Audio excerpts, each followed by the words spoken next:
En presentation av Paulina, Seppala och Mikko, Salasou från Finland. Mikko kommer från the Finnish Center for Health Promotions och Paulina kommer från Stakes. Och de ska presentera en analys som man har gjort över man säger, de kulturella skillnaderna mellan till exempel UK där hela den här kulturen har spridit sig mer då än i de nordiska länderna. Och förklara lite grann om skillnaden. Yeah, so you already told them my name is Mikko Salasou and I work at the Finnish Center for Health Promotion. Okay, we're able to put it out. There. Can you hear now? Yeah. Okay, as you already told, my name is Mikko Salasou and I work at the Finnish Center for Health Promotion. I'm a researcher and I've been doing research on recreational drug cultures in Finland and also in other places in Europe since '99. I also work there as a project manager. We are having this big media campaign, and I'm in charge of it at the moment. And I think, Paulina, you want to introduce yourself now? Yeah, I'm not trying to put this on later. Hello, my name is Paulina Seppala, as said before, and I did my master's thesis on the same topic as Mikko is studying now, the rave culture and the drugs. This I started in 1998, and since that I've been studying drugs, expect for the all the time, and unless this 1 year I was working as a copywriter. But now I'm trying to build up this rapid assessment system to Helsinki to notice the new drug cultures as soon as they emerge, and I'm sort of trying to keep up with everything that's happening, which is very difficult. Okay, Mikko can continue. Okay, so the topic is drug cultures as brands. This article is done by both of us, and it's part of our both PhD program. For me, my PhD concerns about the recreational drug use, as I told you, and it's named at the moment From Hippies to Rave Culture. So we're making this two people's article. It's kind of a theoretical, and we don't have too much transparency. So hopefully you can follow and tell me if we speak too fast, because we both have this habit speaking really fast. So just stop me then. So as I told you, we are discussing about diffusion, spreading mechanism of drug use in youth cultures. While in Great Britain, for example, recreational drug use has gained popularity to the point of being in many instances considered as normal part of young people's life, the Nordic countries remain an example of an especially low adoption of new leisure time cultures that include use of illegal substances such as ecstasy. In this presentation in our paper, we use Finland as a case example and analyze the diffusion, the spreading process of present trendy drug cultures. The focus is on the demand side of drug use, and we try to trace the socio-cultural factors that are most decisive in adoption or rejection of new drugs and drug use habits. Our thesis is that drug use in modern society can be understood and also studied as consumption. Following the rules of modern consumption, it is not only the products the drugs themselves that are important to the consumers, but even more importantly, the meanings associated to those drugs. These meanings are produced and expressed in the context of drug use, in a wider scale, the drug cultures. To illustrate this, we sometimes use the marketing concept brand when talking about context. We will argue that the brand of trendy drug use did not fit in with the Finnish taste distinction system, and the main reason behind this is the relatively homogeneous culture with its deeply rooted values that are strongly associated to welfare society. So in that sense, maybe this theory can also be used in other Nordic countries, because the welfare system is so same kind. I don't know if it fits well with Denmark with so different kind of drug policies, but at least in Sweden and Norway, the pattern has been quite similar. The model constructed can be applied and tested with other case examples of drug cultures to analyze their potential diffusion. The data used has been collected since 1998. It included 50 team interviews conducted among the members of club culture. 2 different kinds of survey data have also been available. The first, N96, was collected using internet in the spring of 1998, and the other was N400 was collected for a larger survey conducted by a private institution, and the answers came from various user groups. In addition, we use samples acquired from internet drug pages, and also pages related to rave culture. We also use Finnish and internationally secondary data on drug use. Okay, then I go to the background of this paper. In the present postmodern global society, new cultural trends, especially those in youth cultures, spread rapidly from their origins to other geographical locations. Finland has typically been a cultural periphery whose popular culture adapts new trends very slowly and in quite modest scale. However, in contrary to many other European countries, Finland has quite readily adapted American influences to its popular culture, very strongly to say. The so-called rave culture, club culture, or whatever it might be called, that was started in Great Britain in the end of the late 80s, started in Finland very slowly among a small nightlife elite, and raised public attention only in the late 1990s. In spite of the recent increase in the use of illegal drugs, the rave culture and related recreational drug use still remains a fairly marginal phenomenon. Whereas in many European countries the commentators considered the culture to have become normalized, quote from Howard Parker, to have become something considered as normal or common behavior.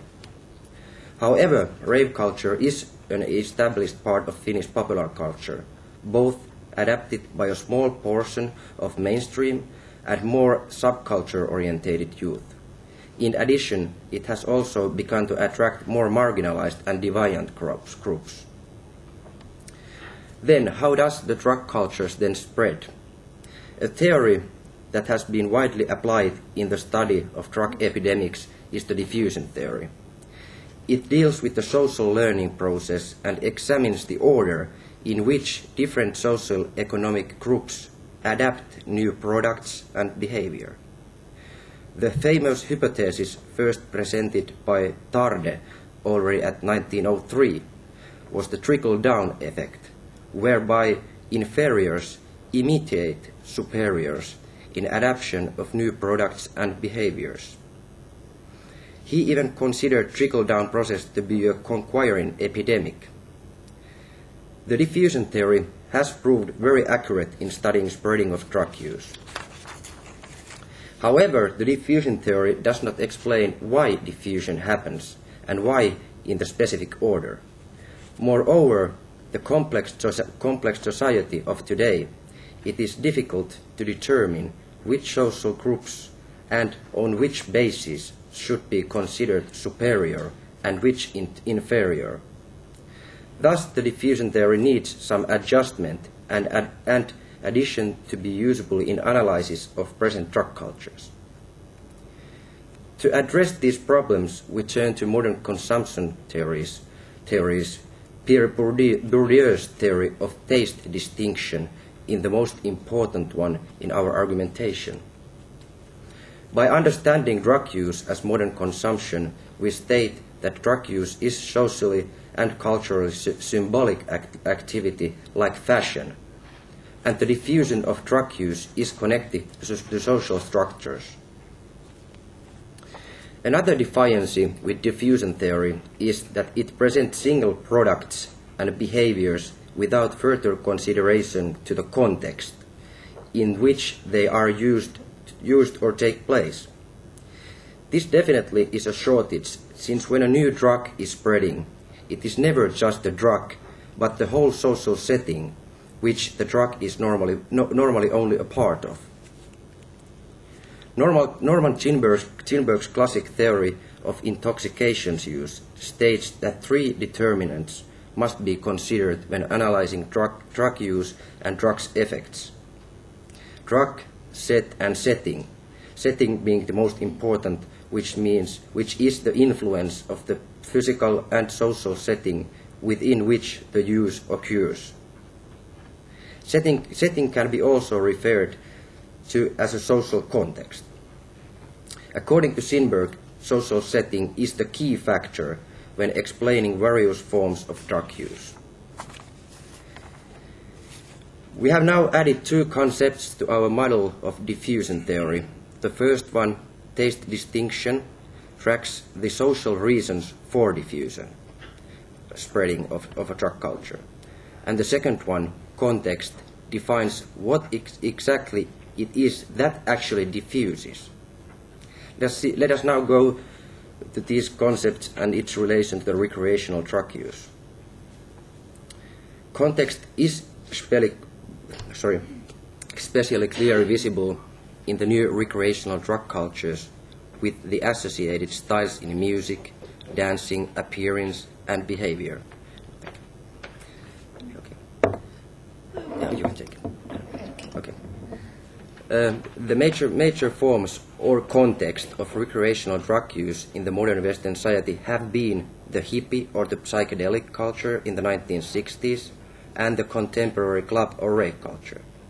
The context also includes codes for drug use, rules to which drugs, where, how, with whom, and how much to use. When looking at the empirical data on both drug use and the new youth festive cultures, the connection between the size of the context and the number of drug users can be clearly illustrated. In those countries in Europe where nightlife industry most rapidly adapted new party context, let's say in the late 80s or early 90s, the new style of music such as acid and house, also the number of recreational drug users is the highest. In the Nordic countries, especially in Finland, the number of drug users is still quite modest when comparing to Great Britain, Germany, Netherlands, and other European countries. In the former, the new party context is also very small, and in the latter well established with both recreational drug use and rave culture being a normal part of young people's lives. Now I will move on to drug use as consumption, talking about context as a brand. Cultural context of modern recreational drug use with its all artifacts is to a very great extent a context of fashion, something that deals with developing and expressing one's taste.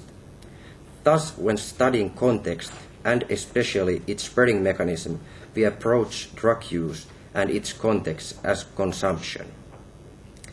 According to the ideas of the most well-known theorists as consumption, such as Simmel and Bourdieu, new fashions are constantly created and spread in order to serve the need of simultaneous constructions of individualization and socialization. The idea that we live more or less in a dream society where products are chosen more accordingly to the attachment images and emotions than the objective features of products themselves brings the context of the drug use to the forefront. The context determines the attached images. The use of amphetamines in Finland during the past 30 years illustrates well the meaning of context to spreading process of drug use fashion. Before 1990s, amphetamines was used only in a problem context and was in general considered as an addict drug. The drug had no glamour or mysticism in the eyes of young people, or no young people wanted to use it. However, when the same drug and its derivatives were reintroduced in the context of club culture, amphetamine became the most popular party drug in Finland, alongside with ecstasy. It is the context that matters. To put it in other words, contexts are the brand of drug use. According to British researcher Sarah Thornton, although club culture is a global phenomenon, it is at the same time firmly rooted to the local. This can be explained by the idea of certain level of independence between the products and brands. Rave culture as a brand is clearly global, whereas there can be great differences in all that is labeled under that same brand. As an example, according to the article by Kolub et al., rave culture in the US attracts younger people than in Europe. Now we will go to the findings of our research from our theoretical starting points, and Paulina will present them. Okay, this is working now. So I will try to answer our question, which is why didn't this rave culture become so popular in Finland than in many other European countries and US as we saw today. And as this distinction theory is quite central in this, I very shortly explain a little bit about it. I suppose most of you have heard of Pierre Bourdieu and his ideas, but what he's saying is that your taste, how you dress, what sort of music you like, how you behave, it's all connected strongly to your background, socioeconomic level, education, and all that. And once we choose consumption objects, we always express our backgrounds. We might use consumption in social competition, trying to climb up a social level, or trying to separate from somebody we don't want to assimilate to. And when we've been studying this Finnish rave culture, we have noticed that drugs are very importantly this kind of distinction symbols.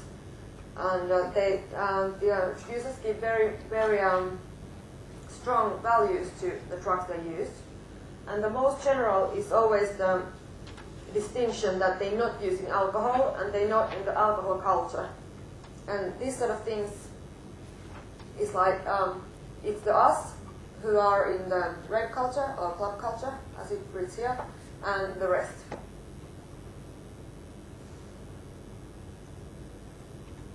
And all this is also, maybe it's changed during the years, now that rave culture has become a bit bigger and not so strict in its codes anymore. But in the beginning, at least, it used to be, there used to be a very strict social code not to drink alcohol. That was very stupid and unfashionable. I've been waking up at 5:20, so brain is a bit slow. And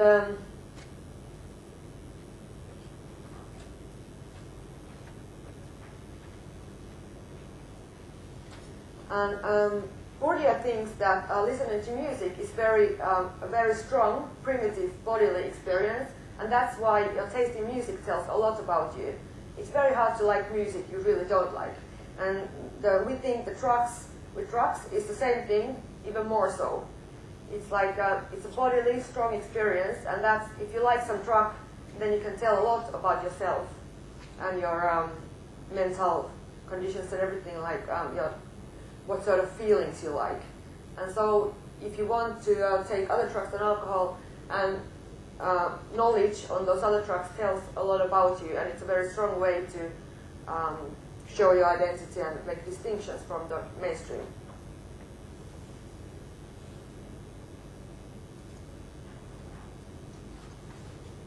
But as Mikko was saying before, the brand that is associated to these drugs, or to those drugs that are used in the rave culture, is more important than the drugs themselves.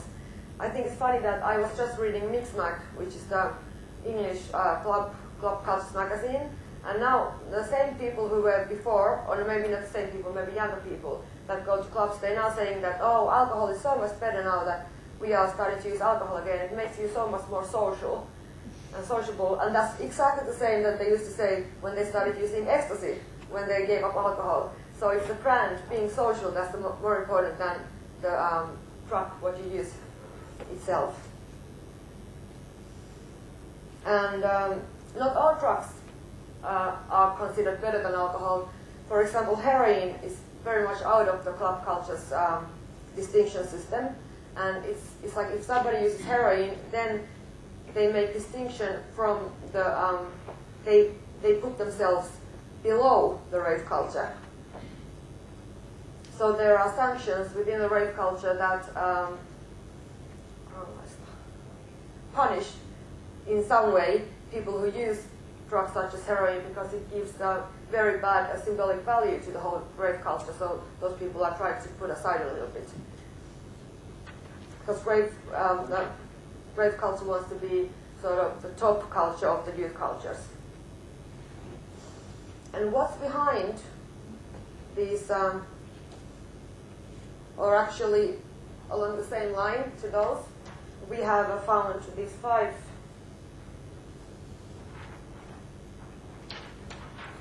central sort of parts of the rave culture as a brand, the Finnish rave culture.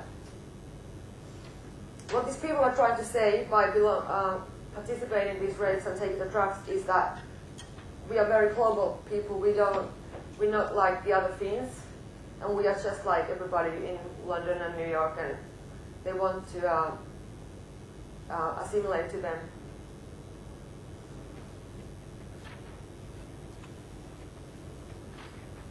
And the other one, technological pioneerism. Internet has been very important in spreading of rave culture in Finland, and many of the kids who go there use internet a lot to talk about drugs and to talk about the parties, the music. And maybe because Finland is such an engineer country with Nokia, the technological side was from the start very strongly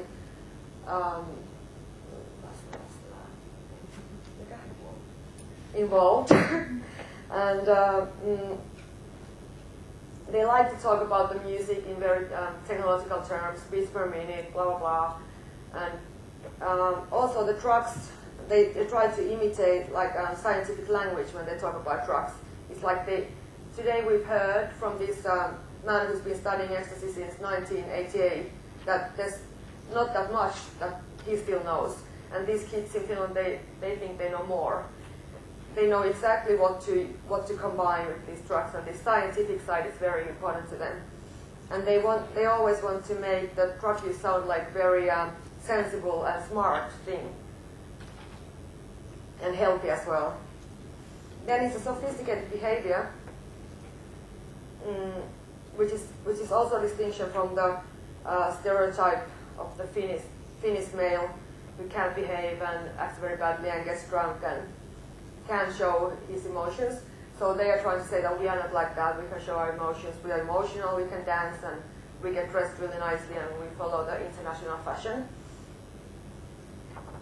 And then again, like aggressive behavior and like physical power or strength is not valued highly in this culture. And individual freedom. We could call these people very libertarists or neoliberals. They very much they sort of against the welfare state. They don't. They're thinking like if somebody in some poor suburb has some problems with these drugs, it's none of their business, which is not very Nordic thinking. And taking drugs is a symbol for wanting to be free and doing what they want. Intellectual behavior and personal success.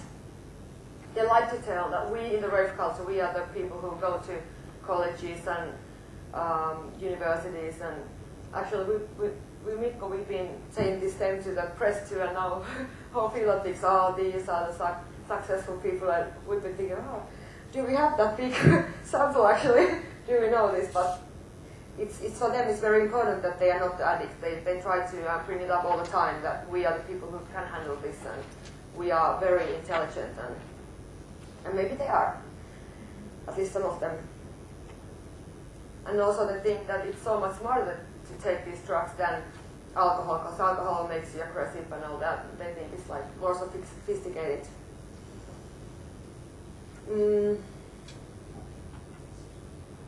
Okay, and then if this is what rave culture in Finland is, so now I try to answer the question, why didn't the rest of the Finns want to take this? Well, it's quite obvious, because they want to be drunken morons, aggressive and all that, but maybe I Yeah, we think it's very much because of the quite homogenic culture in Finland, homogenic ethnic background and welfare society and very low income differences. And that background, Finnish people in general don't want to separate themselves that much from the ordinary. And also this male model really is a big problem because these people who adopted the rave culture in Finland, they might seem like nerds and they dance and they dress nicely, but the average Finnish, especially males, they don't think it's like anything cool. And all this about ecstasy, it's about love and all that also is not something that would attract the typical Finnish that much. What else? And of course, there's also some structural factors that Finland is small and the cities are not big, and alcohol was just liberated like how many years ago? 10 years ago. So the whole breeding ground for big nightlife industry just doesn't exist.